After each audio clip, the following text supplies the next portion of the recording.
morning, class 9th.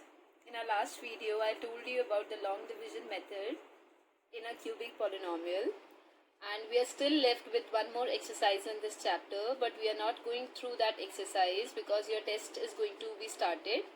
So I'm giving you a revision of the chapter 1, that is number system. Most of you are having doubts in the exercise of chapter 1, so I'm telling you each and every question of that chapter.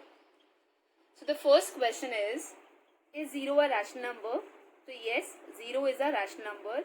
Why it is a rational number? Because हम 0 को 0 लिखते हैं और उसके denominator में हम 1 लिख सकते हैं, और जो भी चीज़ p अपॉन q की फॉर्म में लिखी जा सकती है उसको हम रैशनल नंबर कहते हैं. और द मेन थिंग इज कि q should never be equal to 0. So that is why 0 is a rational number. Now second question is find 6 rational numbers between 3 and 4. इसके लिए मैंने आपको एक मेथड बताया था. First of all we have to see the denominator, but right now आपकी मर्जी है, आप इसमें नीचे डिनोमिनेटर 1 मेंशन करना चाहते हो या नहीं. But without that also you can do, like after 3 you can write 3.1, 3.2, 3.3, 3.4, 3.6. you can skip any of the number. 3.9. so you already got the 6th number. Now the next question is find 5 rational numbers between 3 by 5 and 4 by 5. Now here we have a denominator that is 5. अब no doubt 3 और 4 के बीच में अगर हम ऐसे देखें तो हमें कोई भी रैशनल नंबर नहीं मिलेगा.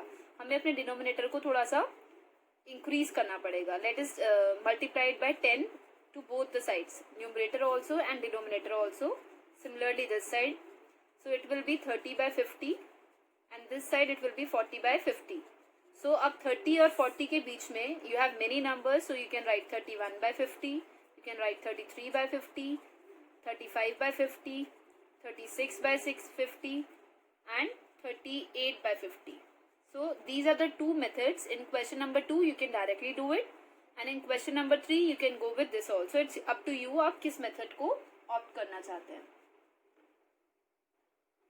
So our next question is true or false. The first part of a true or false is every rational number is a whole number. So the answer is true. Why? क्योंकि जो natural numbers होते हैं वो,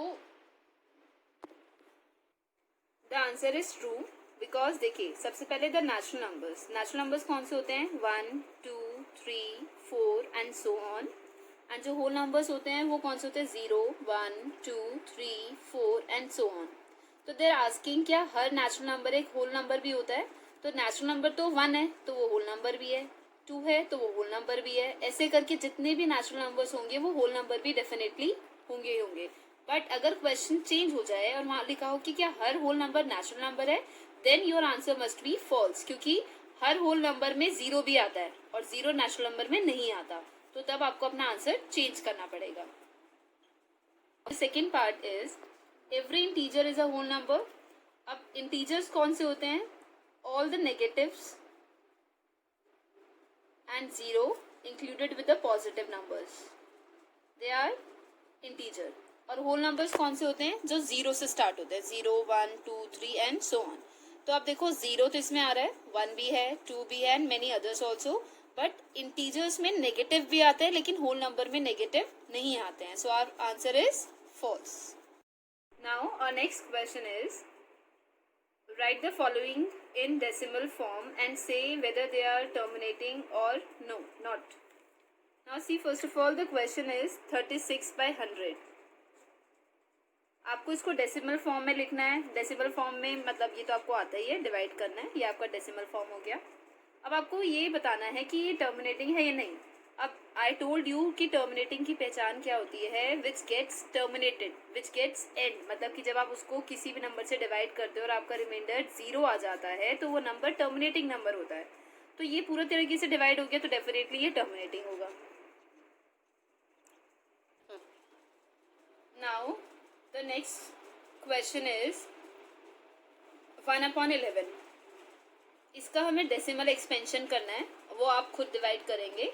11 को 1 से divide करेंगे, you get 0.0, then again 0, then 100, 9, 99.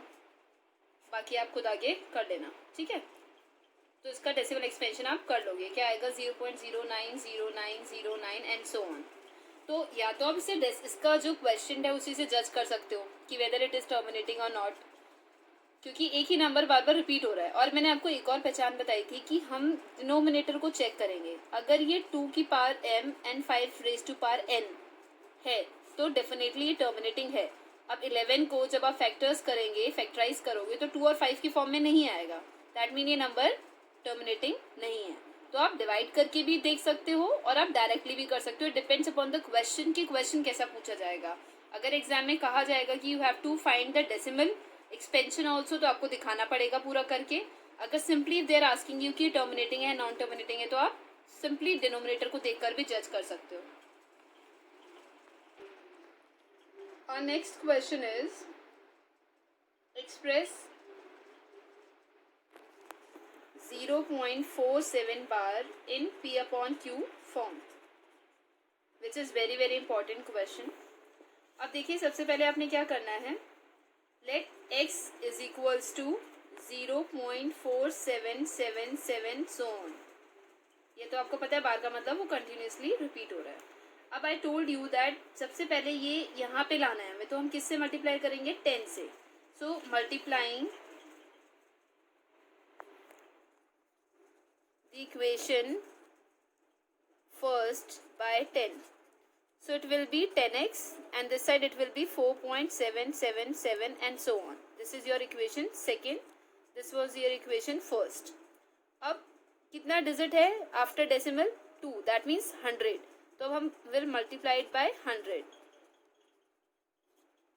Multiplying the equation first bye 100। Remember that हमेशा equation first ही multiply होती है, सेकेंड नहीं होती है।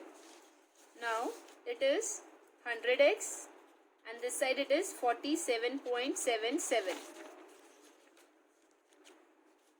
Now subtracting equation third from equation 2. Now 100 minus 10 is 90 and 47.7 minus 47.7 minus 4.77 will give us 43. So x is equals to 43 by 90. So हमने इस 0.477 0.47 बार को हमें P upon Q की फॉर्म में लिखना था and that is 43 upon 90. So these were some of the questions related to chapter 1, but I'll tell you more in the next video. Till then, go through it. If you'll be having any doubt related to these questions, you can ask me on my personal contact. Thank you and have a